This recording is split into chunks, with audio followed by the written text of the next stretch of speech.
I want to know if you've ever been asked this question. Are you worth your weight in salt? Are you worth your weight in salt?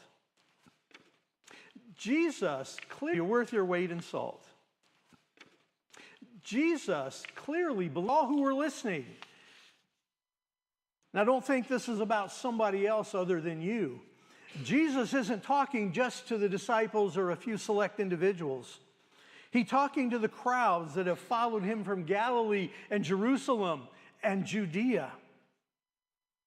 That means they've come to him from everywhere, beyond the Jordan, all through Israel and beyond. They've come to hear him. They've come to see this teacher that they've heard about.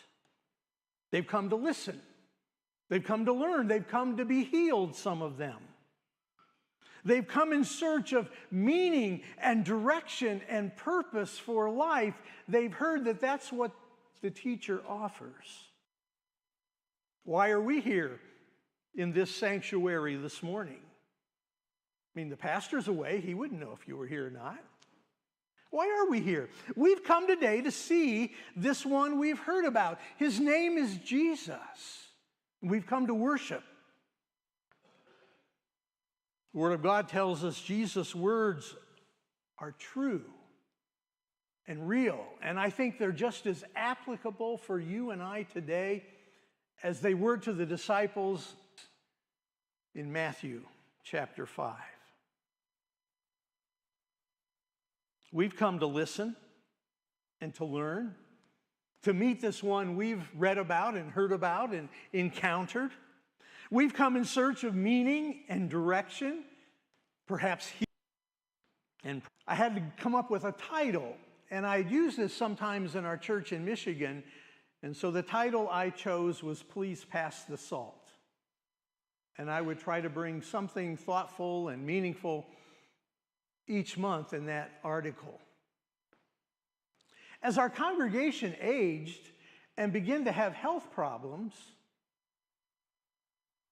I realized that salt was part of that issue, especially for our older men.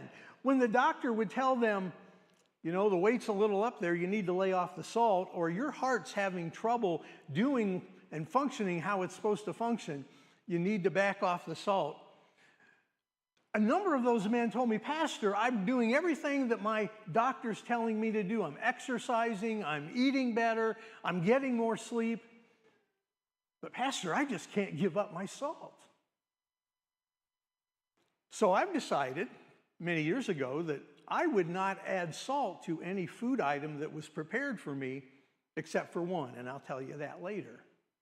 I think I should have entitled that article, Please Pass the Pepper, because I love pepper, and since I don't put salt on really much of anything, I pepper everything. Stuck, and it was Please Pass the Salt. Back to what